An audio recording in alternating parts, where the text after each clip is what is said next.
Bueno, no tengan miedo, este título no es una historia de vampiros. Espérate, es la otra. Ahí. Tradicionalmente la escultura del siglo XIX representa al beso como una unión, ¿no es cierto?, de amantes, como un acto de pasión, de amor. Pero en este caso Rodin lo toma de un pasaje de la Divina Comedia, del Dante, y es el preámbulo de un castigo infernal. El segundo círculo del infierno, el círculo de la lujuria. Los amantes son Francesca da Rimini y Paolo Malatesta. Son amantes, pero son cuñados. Craso error. El hermano de Paolo le pide a su hermano, le pide a Paolo que le cuide a su mujer mientras él debe ausentarse. Jamás se debe hacer eso. Nunca. Entre los jóvenes ya latía la pasión. Entonces Paolo, para tratar desesperado, para no caer en la tentación, decide leerle un libro. Pero te pones a leer Pulgarcito. No, eligieron un libro muy inadecuado, eligieron Los amores de Lancelot y Ginebra. Amores adúlteros. ¿Se acuerdan que engañaron al famoso rey Arturo, el de la mesa redonda, el de Camelot? Si ustedes se fijan allí, este futero no funciona, esta cosa, ¿verdad? Allí Paolo en la mano izquierda tiene un libro y dice la tradición, acá está Lancelot y Ginebra, dice la tradición que en el momento en que estás leyendo este pasaje aparece cuando Lancelot besa apasionadamente a Ginebra, Paolo le roba un beso a Francesca y justo como en cualquier teleserie nacional aparece el marido que furioso desenvaina su espada y se lanza a matar al hermano traidor. Francesca se interpone y son los dos asesinados y lanzados a un pozo sin fondo. Esta es una historia real que ocurrió el año 1285, cuando Dante tenía 20 años. El castigo que Dante les da es que no puedan besarse efectivamente. Tienen que circular en sentidos inversos en el segundo círculo del infierno, arrastrados por vientos inclementes. Y cuando tratan de besarse, cuando se encuentran, los vientos los separan. Ustedes se fijan ahí, los labios en esta maravillosa escultura de Rodin están separados. Y la mano que trata de tocar la pierna de Francesca tampoco logra tocarle. Se puede meter una página en el medio. El año 1880, Rodin recibió el encargo del Ministerio de Arte de París para hacer una obra que conmemorara la obra del Dante, una escultura importante. Y él decidió hacer lo que se llama las Puertas del Infierno, que iba a decorar el futuro Museo de Artes Decorativas de París, pero que al final no se llevó a cabo, y la vieja estación de ferrocarril que iba a servir para eso es hoy día el Museo d'Orsay. Entonces, Rodin hizo mucho tiempo, estuvo haciendo esta puerta maravillosa, que tiene más de 6 metros de alto, tiene 4 metros de ancho. Hay 8 copias en el mundo que son copias fundidas.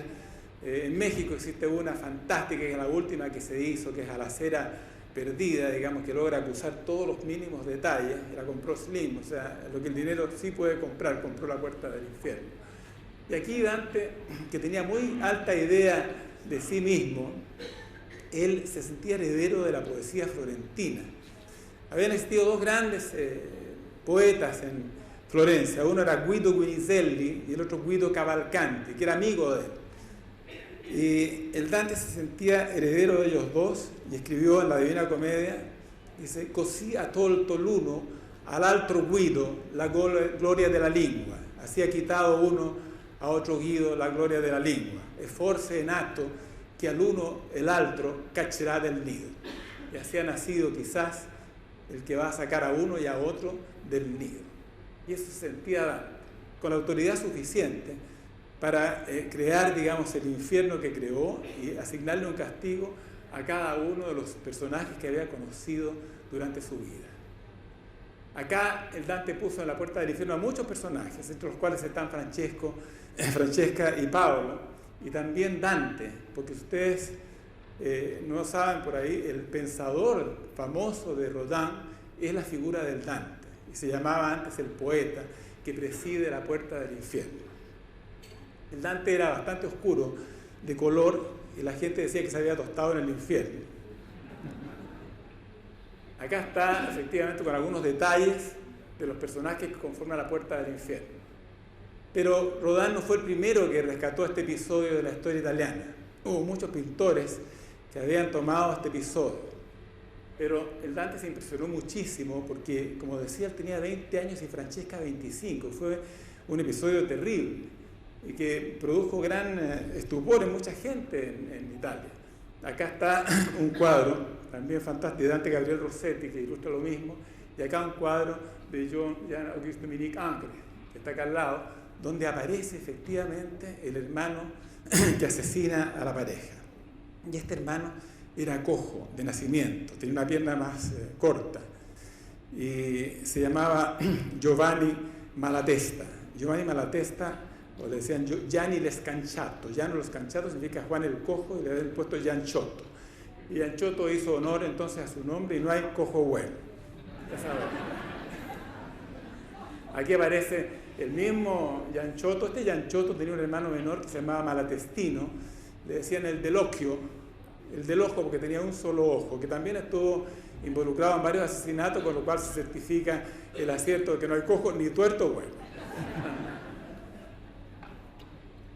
El propio Rodin vivía también su aventura amorosa importante con la Camille Claudel. La Camille Claudel era una mujer de sociedad, una mujer inteligente y dotada de un talento maravilloso, y tuvo un amorío tremendo con Rodin, un amorío clandestino también, así que vivió su propia historia.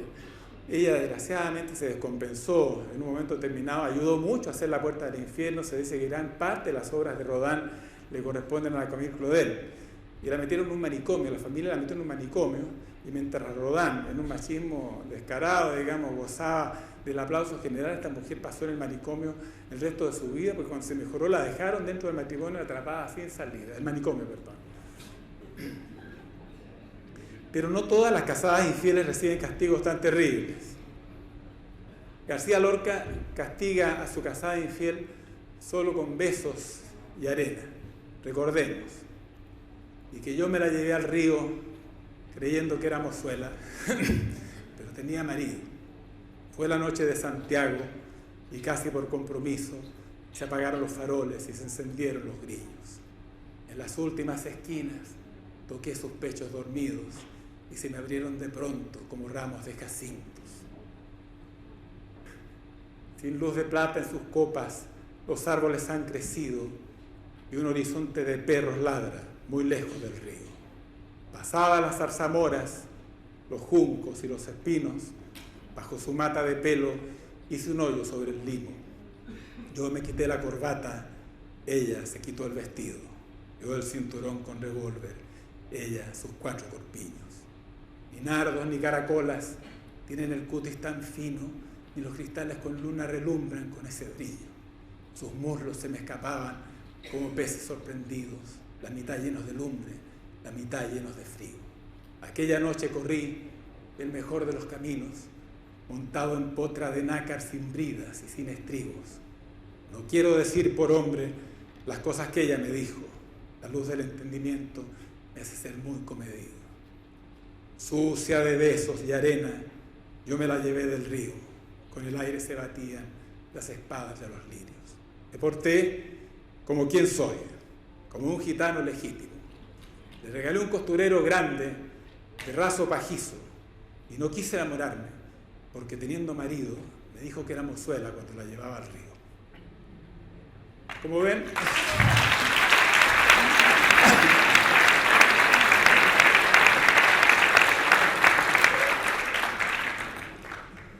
García castiga a su casada infiel de una manera muy distinta. Pero entre la muerte y el costurero existen castigos intermedios, que es el que les ocurrió a Abelardo y Eloísa. Abelardo Estaba reputado como el hombre más inteligente de Europa. Era un escolástico, un filósofo formidable, que hacía clases particulares a gente de altísimos recursos y había amasado una fortuna impresionante. Hasta que el canónigo de París, Fulberto, convencido que su sobrina era la mujer más inteligente de París, encargó la formación de esta adolescente de 16 años a el famoso Abelardo. Y Abelardo, que tenía muy buena pinta y fama de seductor, se propuso efectivamente seducirla, cosa que logró, y ella quedó embarazada de un hijo, con lo cual se produjo la vergüenza familiar. El canónigo insistió en la reparación por el matrimonio, se casó a Abelardo, pero ella negó el matrimonio para no perjudicar a su marido, ella estaba ardiendo de pasión. Entonces Fulberto, muy molesto con esta situación, aprovechó un descuido, hizo entrar a unos esbirros al aposento de Abelardo y lo castraron. Con lo cual Abelardo se sintió muy deprimido y se refugió en provincia, se metió a cura, metió a su mujer a monja y quedó ella como abadesa entonces de un lugar. Él estuvo después, posteriormente retomó su carrera literaria y al final se murió a los 63 años, el año 1143. Eloísa le siguió 20 años después. Y juntos están hoy día en el cementerio del Père Lachaise. Ahí están Abelardo y Eloísa. Las misivas que se mandaban, es una obra maravillosa literaria francesa, pero además había ciertas cosas bien intensas y parece que ella recibía muchos golpes durante los encuentros amorosos. Pues fueron los precursores, antes de Sade, antes de Massoch, del sadomasoquismo. Hay muchos otros cuadros. Acá, a propósito de los cuadros donde no hay contacto, acá los amantes están cubiertos, ¿no es cierto?, con una tela húmeda. No pueden contactarse, no pueden besarse, no pueden olerse, no pueden sentirse, no pueden verse. Es un amor escondido, prohibido. Y se ha escrito muchas cosas de este amor, pero la verdad es que es bastante trágica, porque 16 años antes de pintar este cuadro, cuando él tenía 30 años, Magritte había visto morir a su madre. Su madre se había suicidado tirándose al río Sambre. Se tiró al río y él fue testigo cuando la sacaron del río. Y cuando la sacaron del río, la blusa se le había subido y tapaba su rostro tal como está este personaje que estamos viendo. Bueno, Toulouse-Lautrec, que vivió toda su vida arrancándose de palacio, digamos, en los prostíbulos, rescató la cosa tierna de dos asiladas, digamos, que desgraciadamente no tenían más alternativa que un beso eterno entre ellas. Esculturas hay muchas. Volviendo a la escultura, un genio que había nacido en Rumania, Constantin Brancusi, hizo esta obra maravillosa que se llama El beso, donde no se distingue quién es el hombre, quién es la mujer, en una unión extremadamente importante, de un granito único. Es una cosa fantástica. Brancusi había ido a ver a Rodin. Rodin lo quiso, digamos, dejar allí, pero Brancusi sabía que había tenido un genio para hacer muchas otras cosas y empezó su carrera personal solo. Después de eso, Brancusi fue requerido por una familia muy pudiente rusa, que eran los padres de una adolescente que se llama Tatiana Racheskaya, que se había suicidado por amor a los 18 años. Entonces él hizo esta escultura y agregó las piernas que tienen la letra de muerte grabada allí. Y eso está en el cementerio de Montparnasse. También hay amores indígenas, en que esto es en el Museo de México, que es importante, el Museo de Arte de México, donde dos indígenas efectivamente intercambian un beso tremendo, donde se confunden las narices y los labios, comparten nariz y labios. Y vamos a un amor que todos conocen, que es muy importante, que es una historia de amor que termina terriblemente, Romeo y Julieta. Pero es una historia de amor pintada primero por un inglés, Frank Dixie, y que corresponde, digamos, con el cuento de otro inglés, como ustedes saben. Y termina, como todos sabemos, muy mal. En el infierno del Dante también están los suicidas. Los suicidas caen en el séptimo círculo del infierno del Dante, así que Romeo y Julieta también habrían caído allí por estas circunstancias. Es impresionante ver la casa de Romeo y Julieta. En Verona se ha elegido una casa con un balcón adecuado para hacerla pasar por la casa de Romeo y Julieta. y vaya usted a decirle a una turista asiática que el cuento es un cuento chino creado por inglés, porque efectivamente la pechuga de Julieta está más gastada que el pie de San Pedro en Roma, porque toda la gente que va le dicen que si toca la pechuga de Julieta va a ser feliz en el amor. Así que imagínense cómo está esta cosa. Está mucho más visitada que el anfiteatro romano en Roma, en Verona. Y como seguimos con los besos acá, tenemos un pintor maravilloso que se llama Giorgio di Castelfranco, que efectivamente le dio el beso de la muerte a su amada. Su amada estaba gravísima por la peste del año 1510 y él se despidió de ella, le dio un beso, contrajo la peste y se murió, permitiendo con eso la ascensión, digamos, de Tiziano, que terminó de pintar muchos de los cuadros, acá hasta el concierto campestre. No hay que olvidarse que Giorgione y Tiziano eran músicos, entonces les gustaba mucho esta cosa de pintar algo con música. Y Tiziano terminó este cuadro y se convirtió en el heredero de Giorgione, y al final terminó siendo el pintor preferido de la Serenísima República de Venecia. Hay muchos cuentos, todos habrán escuchado de niños el cuento de Grimm, el famoso cuento de Grimm, ¿no es cierto?, del príncipe rana, de la princesa que pierde una pelota de oro, que se cae en una charca, y que ella trata de sacarla y no puede sacarla, y de pronto aparece una rana, yo te la saco, y al final siempre que me aceptes en tu casa, en fin, y al final la princesa termina besando a la rana y se convierte en un príncipe encantado que era. Debo decirles a las niñas que creen que hay que volver solamente una vez, que las estadísticas hablan de que hay que besar 1000 ranas antes de encontrar un príncipe encantado. Y lo mismo ocurre para los varones.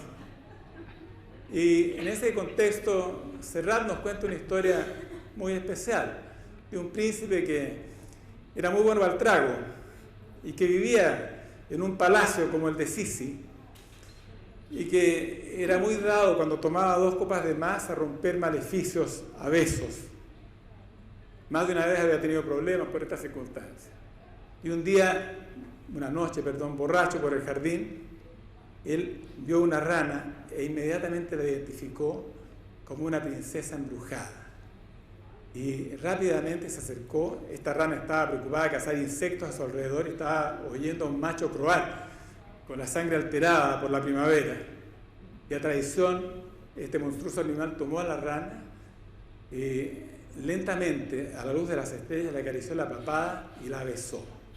Pero salió la rana, y su alteza en rana se convirtió. Con el agua a la altura de la nariz, descubrió horrorizado que para una vez que ocurren esas cosas funcionó al revés. Y desde entonces solo hace que brincar. Es difícil su reinserción social. No se adapta a la vida de los batracios. La servidumbre, como es natural, no le permite la entrada en palacio. Y en el jardín frondoso de sus papás, hoy hay un príncipe menos y una rana más. Pero el beso, acá hasta ahora hemos visto cómo los besos tienen consecuencias más o menos fatales para sus protagonistas. Pero hay un beso que ha tenido consecuencias tremendas para la humanidad, el beso de Judas. No los voy a latear con la historia que todos conocen de las monedas de plata. Pero que voy a decir, elegí este cuadro porque es el cuadro del Giotto, que me encanta el Giotto. Y acá aparece Judas, algo feucho, empinándose para besar a Cristo, ¿no es cierto? Debo decirte que Judas también va al infierno del Dante, va al 9º círculo, a la 4ª ronda, porque tienen que saber también que cada círculo tiene su subsección. Entonces va a la 4ª ronda, que se llama en su honor Judeca, la Judeca. El primer círculo se llama Caína, ustedes saben por quién. Entonces, pero el Giotto era un tipo fantástico. De niño había sido muy pobre y cuidaba ovejas, pero le gustaba pintar y pintaba con las tizas en las piedras. Y un día pintó una oveja tan maravillosamente bien que acertó a pasar por allí Cimahue, que era un pintor consagrado, y encontró que era tan maravilloso esta oveja, parecía tan real, que convenció a los padres de Giotto de llevarlo con él como alumno a Florencia. Era un campesino del Mugello, una zona cerca de Florencia.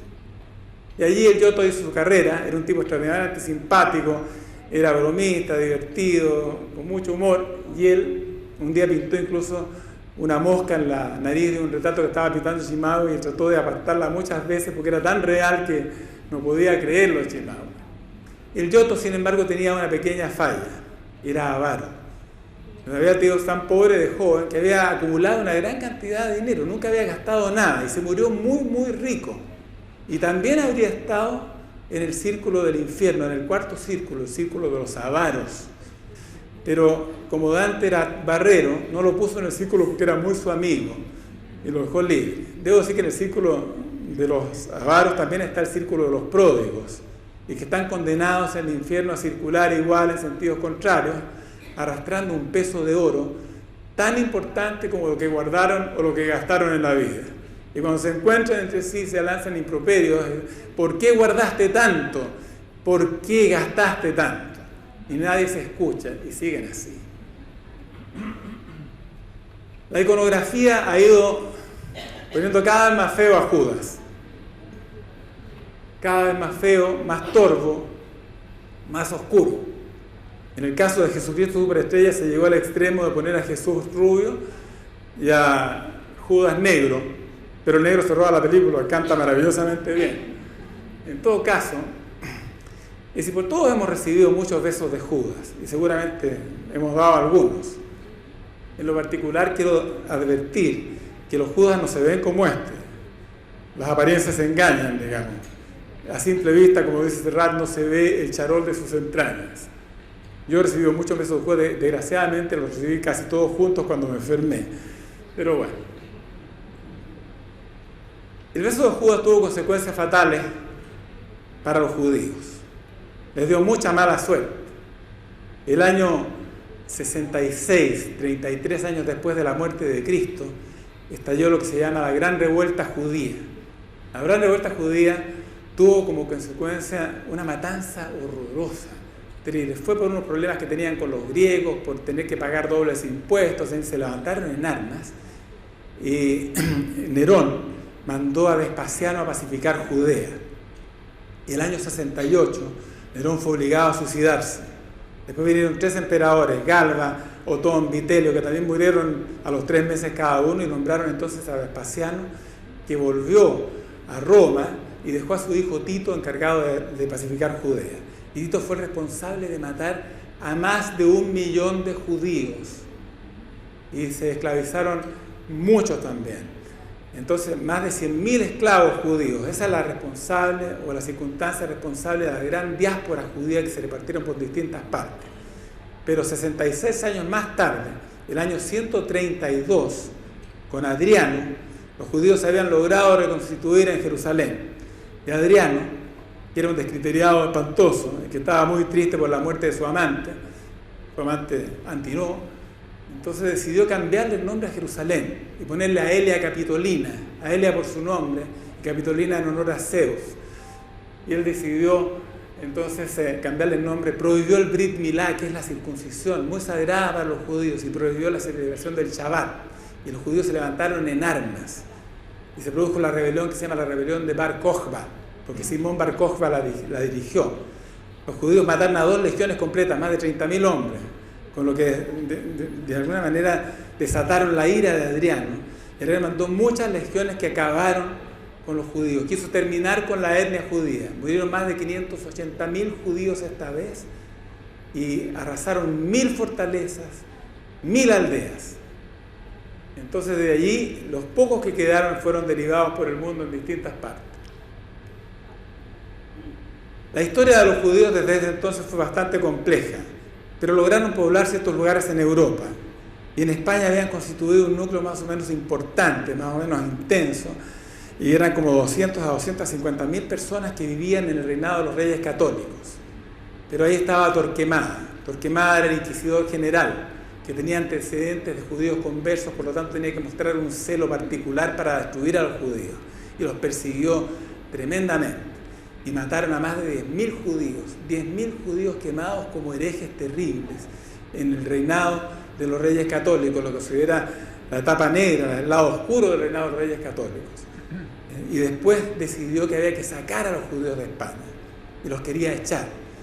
Entonces los judíos, en la persona de Isaac Abravanel, que había sido el banquero de la reina, el hombre de confianza, que le había dado la plata para pelear contra nosotros en la guerra, fue bastante complicado, y Abravanel convenció a la reina, le dijo, consiguió una gran cantidad de dinero para pagar y para que no los echaran de España. Se enteró de esto Torquemada, y teatralmente, cuando estaba Abravanel ahí frente a toda la corte, tiró un crucifijo en la mesa y dijo a Fernando: Judas vendió a Jesús por 30 monedas de plata, usted quiere venderla por 30.000. Y allí entonces los judíos fueron echados de España el año 1492 en agosto.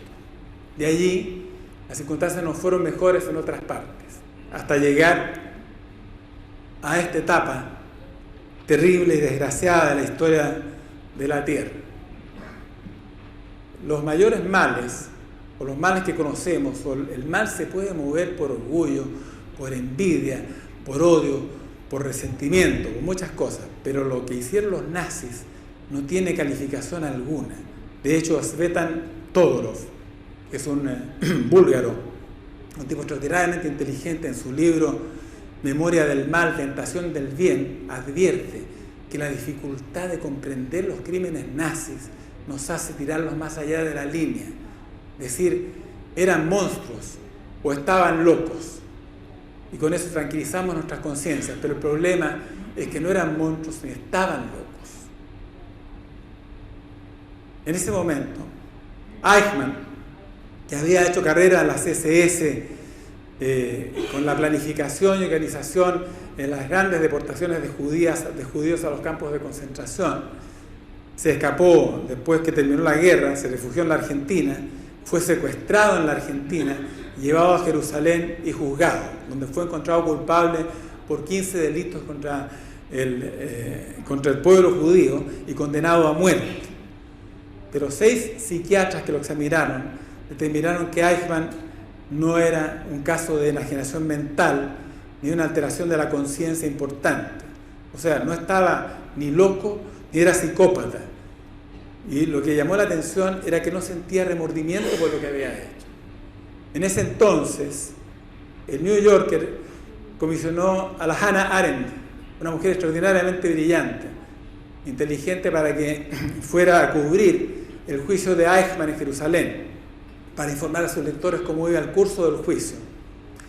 Y la Hannah Arendt había pololeado, había sido amante de lo mismo. Entonces la Hannah Arendt fue y llegó a Jerusalén y se impresionó por la evidente superficialidad del acusado, que no mostraba ninguna alteración mayor, no encontró prácticamente nada, era un hombre común, un hombre del montón.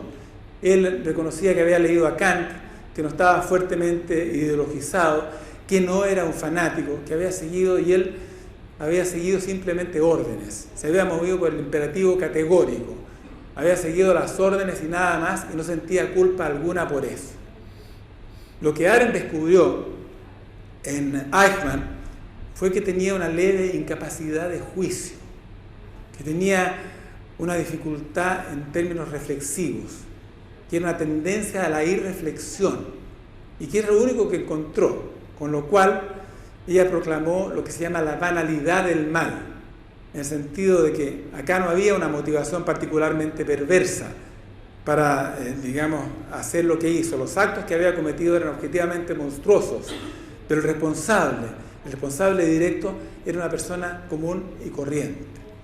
Entonces Hannah Arendt hizo la diferencia entre lo que era conocer y pensar, conocimiento y pensamiento.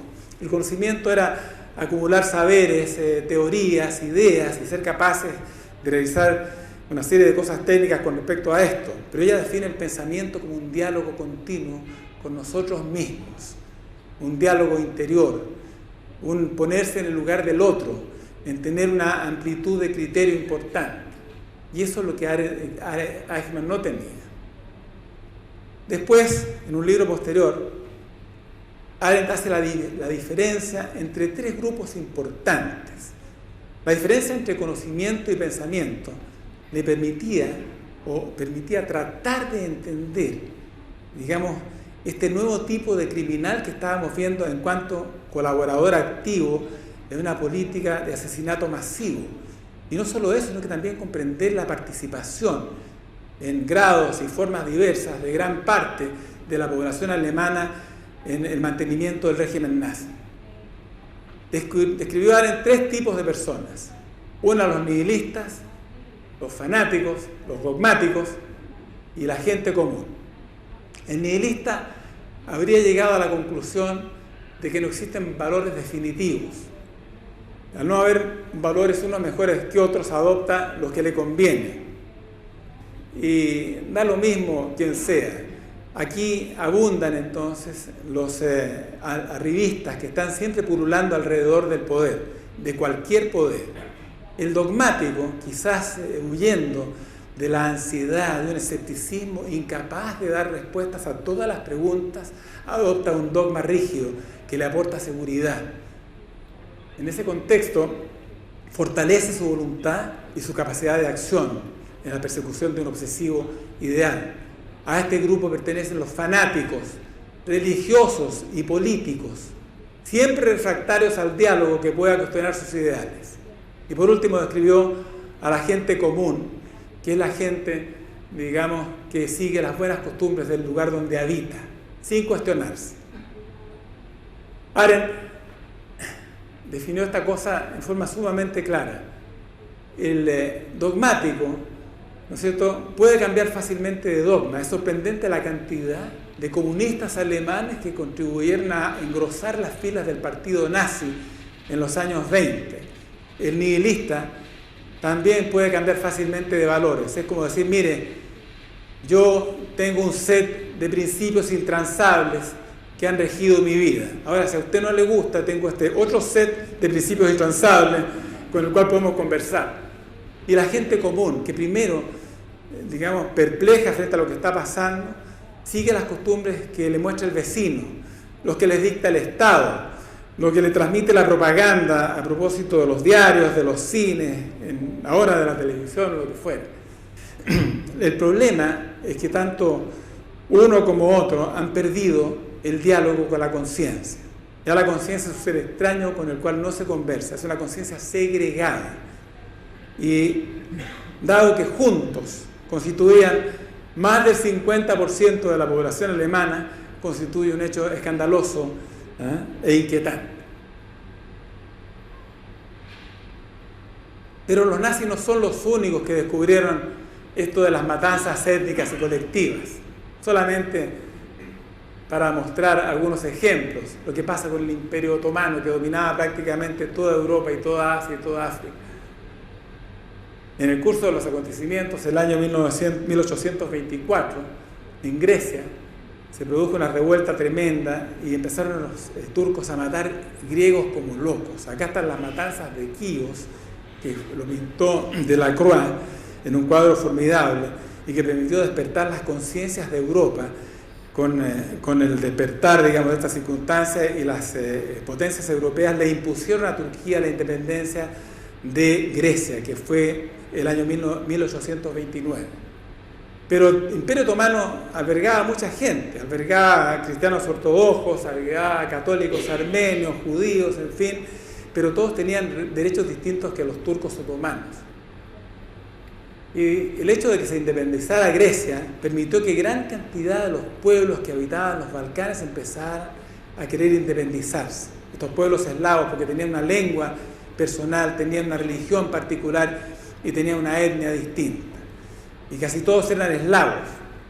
Y los eslavos empezaron entonces a producir grandes problemas. Se independizó Rumania, Serbia, Montenegro. Y después entonces Rusia, que se sentía protectora de los eslavos, entonces apoyó a todos estos países para que crearan, ¿no es cierto?, su independencia. ¿Por qué? Porque Rusia quería, ya en la época zarista, llegar al Mediterráneo. Pero las otras potencias se opusieron y solamente se permitió entonces la liberación de Rumania, de Serbia. Y obligaron entonces a crear otro estado que era Bulgaria, que era un estado, digamos, dependiente o vasallo del Imperio Turco, pero dependiente de los rusos. Y en ese momento empezaron las guerras de independencia de verdad.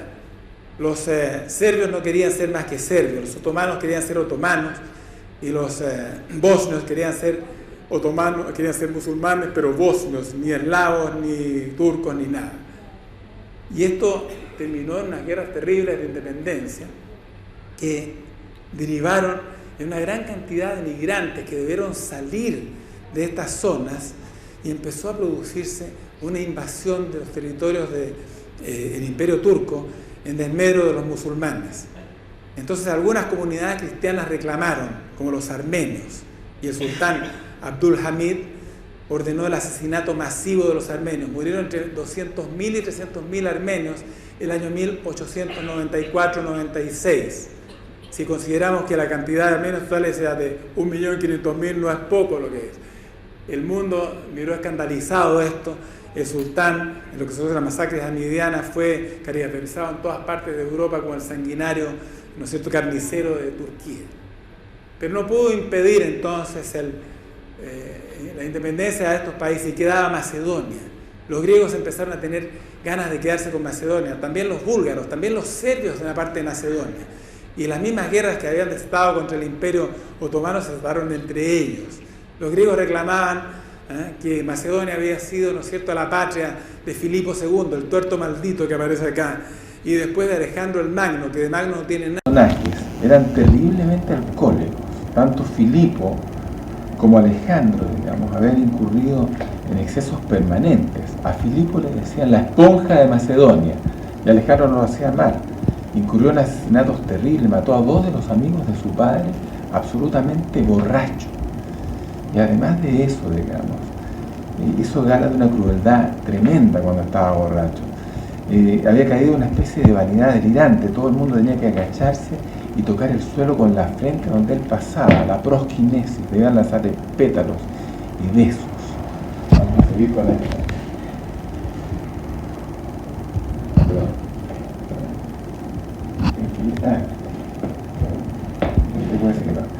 Entonces, lo importante es que después de un tiempo prácticamente no quedaba nada del Imperio Otomano. Todos los territorios que manejaba el Imperio Otomano habían sido perdidos. Había perdido los Balcanes, había perdido los territorios de África completos. Las potencias occidentales se habían apoderado del África. Francia se había hecho de Argelia y muy pronto de Túnez. Inglaterra se había apoderado de Egipto, acortando la ruta con la joya del imperio, con la India. Poco tiempo más tarde, después del 1900, Italia, aprovechando, digamos, la debilidad del Imperio Otomano, invadió Trípoli y se hizo de Libia. Así que prácticamente no quedaba nada del Imperio Otomano. El núcleo importante, el núcleo interno, el núcleo duro, que era constituido por los países musulmanes, no quisieron cambiar, a pesar de que habían aires de independencia por todas partes. No querían cambiar de patrón. Por lo menos tenían, digamos, a un patrón que tenía la misma religión. No sabían qué le podían imponer los países occidentales o los mundos que no conocían. Por eso es que se mantuvieron en esta escena. Prácticamente había perdido el Imperio Otomano. Pero ¿qué ocurrió?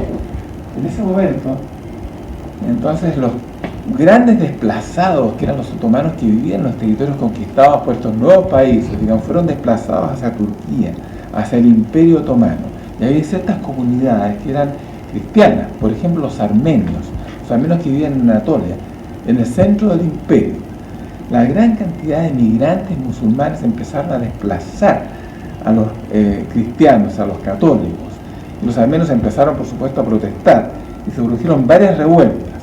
En el año 1915, el gobierno estaba en manos de los jóvenes turcos. O sea, así se llamaba el grupo que había dominado, que pretendían reivindicar los honores de los otomanos, los honores de los turcos. El sultán había desaparecido, estaban estos. Y se produjeron estas revueltas y decidieron acabar con las revueltas de forma drástica. En Estambul detuvieron a cerca de 1000 personas, la mayoría de los cuales fueron ejecutados en plazas públicas, fueron colgados profesionales, gente que trabajaba en distintas alternativas, todos los profesores de universidad, una cosa realmente impresionante. Y decidieron la deportación forzada de todo el grupo de armenios que vivía en Anatolia. Y fueron desplazados a una marcha tremenda que duraba más de 2 meses a través del desierto. los que se salían de las filas eran fusilados. Y a la vez del ejército murieron prácticamente todos los caminantes, más de 1,5 millones de personas en lo que se conoce el gran genocidio armenio. Así ocurrió y fue realmente terrible.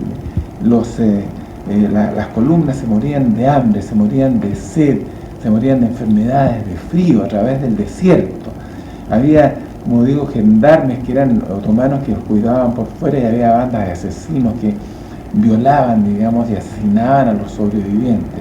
Unos pocos niños sobrevivían de esto, fueron recogidos por paisanos de la zona, y estos son los testigos del genocidio armenio. Pero eso fue el año 1915, hace más de un siglo. Ha habido terribles, masacres y genocidios también más tarde. Si no, pongamos el ejemplo de lo que pasó en Serbia, la matanza de algunos bosnios serbios, es una cosa realmente increíble, en Srebrenica. Mataron a mucha gente, hemos visto en televisión, como por ejemplo un asesino, serbio, se toma una cápsula de cianuro para no aceptar la culpabilidad de estos hechos, Pero lo más terrible fue en Ruanda, el año 1994. Después de muchos enfrentamientos entre dos fracciones más o menos importantes, los Tutsis y los Hutus. Los Tutsis eran una minoría, y empezaron discursos de odio terribles. Y estos discursos de odio derivaron en un intento de exterminio masivo de todos los Tutsis, y fueron masacrados más de 800.000 personas, masacrados de la manera más dramática, más terrible. Los Hutus moderados que se negaban a participar en la matanza también eran ejecutados. Los pocos musulmanes que había, que no podían por su religión participar, también eran eliminados.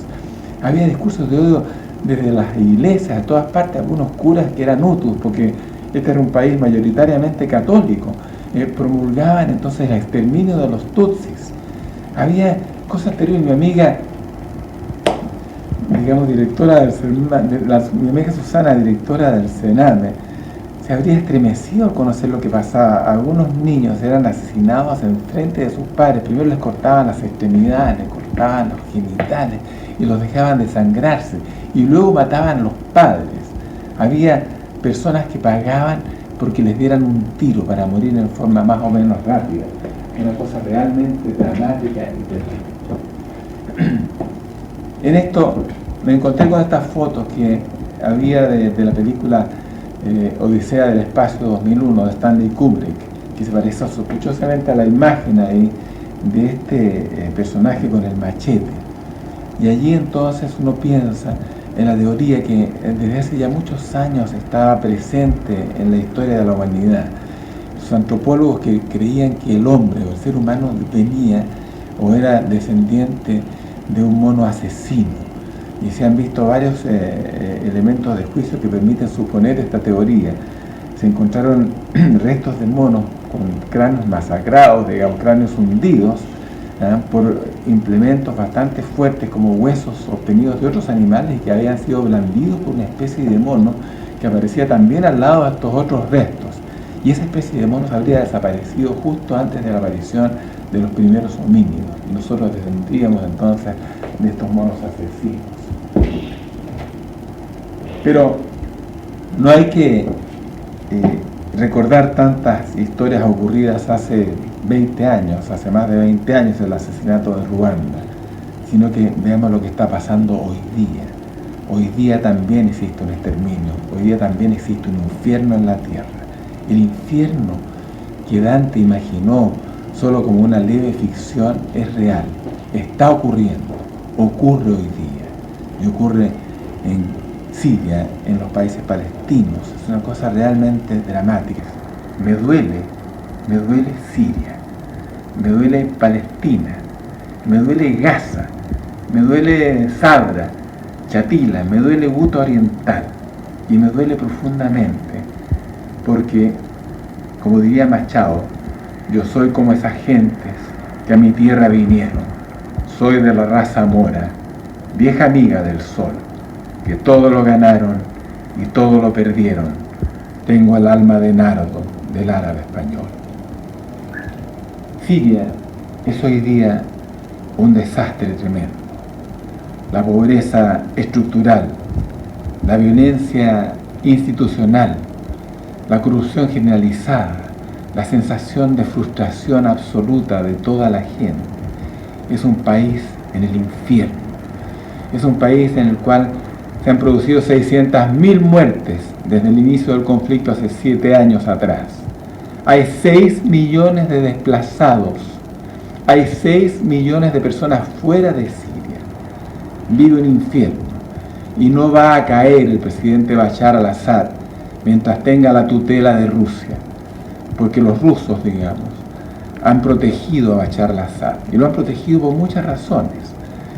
El litoral sirio, que conserva, según se dice, las reservas más grandes de petróleo del mundo, ha ido concediendo, digamos, está la concesión de la explotación de estos yacimientos a compañías rusas por más de 25 años. Los rusos además han establecido el puerto de Tartus, la gran salida al Mediterráneo soñada por los zares antiguamente, hoy es realidad. Y tienen la concesión de ese puerto por más de 50 años. Están hoy día construyendo una base militar y aérea en la Latakia, muy cerca de allí, que también es extremadamente importante para los rusos. Irán protege también a Siria, a pesar de que el presidente Bashar al-Assad gobierna sobre una mayoría que es religiosamente distinta. Él pertenece a una rama alawita que es chiita, por lo tanto parecida a Irán, y gobierna a un grupo que es mayoritariamente sunita. Pero lo importante es que Irán, por ejemplo, también lo va a proteger permanentemente porque ha conseguido la concesión de las minas de fosfatos de Palmira, que son los mayores yacimientos de fosfato del mundo. Ha conseguido la concesión de la compañía móvil para lo que quede de Siria después de terminar el conflicto. Ha conseguido también llevar un oleoducto tremendo desde Teherán al Mediterráneo, más de 1.500 kilómetros, para vender su petróleo en forma más fácil. Así que es prácticamente imposible efectivamente que Rusia abandone al presidente Bashar al-Assad. Y eso va a seguir igual.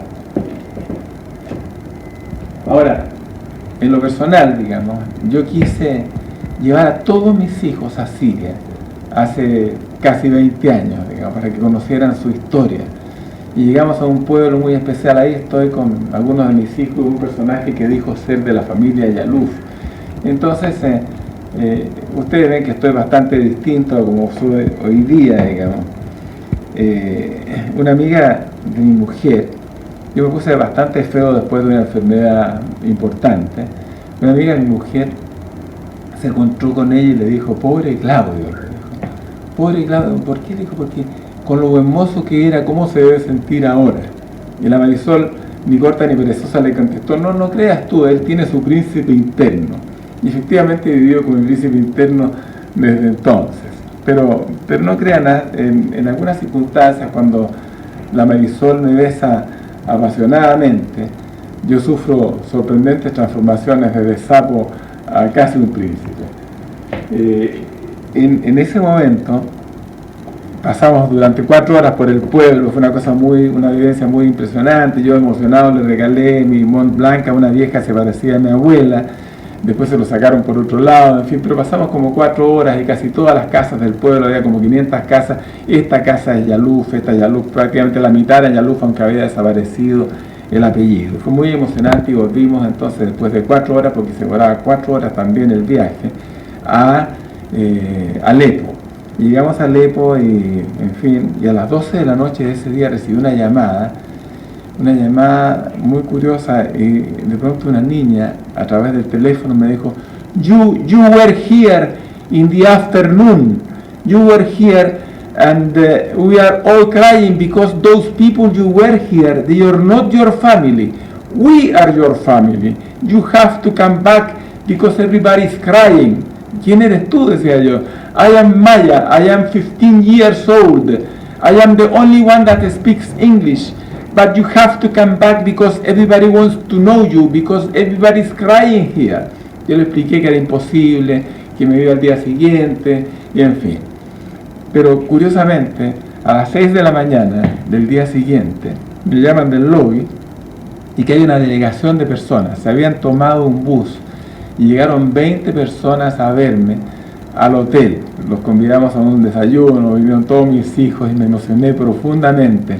Había una persona, un señor que se parecía mucho a mi papá, había otro que se parecía a mi tío, el oftalmólogo, había otro que se parecía a mi abuelo, en fin, era gente, me emocionó mucho verla. La Maya, esta niña que hablaba, era una niña preciosa de 15 años, muy simpática, había otra niña muy buena voz también, así que vivimos muy, emocionados estos días. Y la verdad es que no hay día que pase que no piense un poco en Maya. ¿Qué habrá sido de Maya? ¿Qué habrá sido de Laila? ¿Qué habrá sido de Tofik? Sigamos a ver. Esta conferencia se llama De besos y muertes. Hace algunos años, el año 1988, se cumplieron 70 años de la muerte de Klimt y prescribieron los derechos de autor de uno de los cuadros también más conocidos de la historia, el famoso Beso de Klimt. Y qué mejor para hilar estos dos temas tan importantes que lo que hizo el artista Daman Hassan, un artista sirio que proyectó la imagen del Beso de Klimt sobre uno de los muros, destruidos de Damasco. No le costó hacer coincidir los agujeros, las manchas negras de la túnica que cubre el cuerpo del hombre con los agujeros negros de una pared de Damasco. Esa es Damasco hoy día. Las puertas del infierno han sido abiertas de par en par, y han sido abiertas de par en par por los tiranos que conocemos. Ahora, esto no va a cesar, no va a parar. Nuestro deber es comunicarlo, es denunciarlo. Mientras existan los Trump, mientras existan los Putin, los Maduro, los Castro, cualquier dictador que, destruya a su pueblo, el infierno va a seguir presente. Sigamos adelante. Antes de la elección de Trump en los Estados Unidos se hizo una encuesta y le preguntaron a distintas personas que iban a votar si usted estaría de acuerdo en bombardear a Grava. Entre los demócratas hubo un 30% que dijo sí, yo podría considerarlo, pero entre los republicanos hubo más del 40% de personas que posibilitaba bombardear a Grava, o aprobaba bombardear a Grava. Y si eran partidarios de Trump era mucho mayor el porcentaje todavía. El problema es que Agrava es el nombre, ¿no es cierto?, de la capital de Aladino.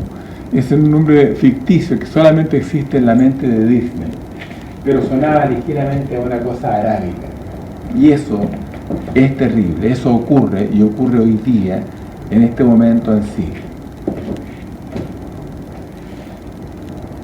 Rodin, cuando sacó al poeta, sacó a su figura que solamente dominaba la escena en la puerta del infierno, sacó al poeta, ya no es solo el Dante, ya no es solo el poeta que está parado mirando, ¿no es cierto?, desde los golfos del infierno, mirando la expiación y la culpa, sino que lo convirtió en lo que es hoy día en el pensador de Rodin, el pensador que no solo piensa con su cerebro, piensa con sus cuencas, piensa con los ojos hundidos, piensa con el ceño fruncido, piensa con los dedos de los pies encorvados, con cada músculo de su cuerpo rígido, piensa con el puño apretado, piensa en diálogo íntimo con su conciencia.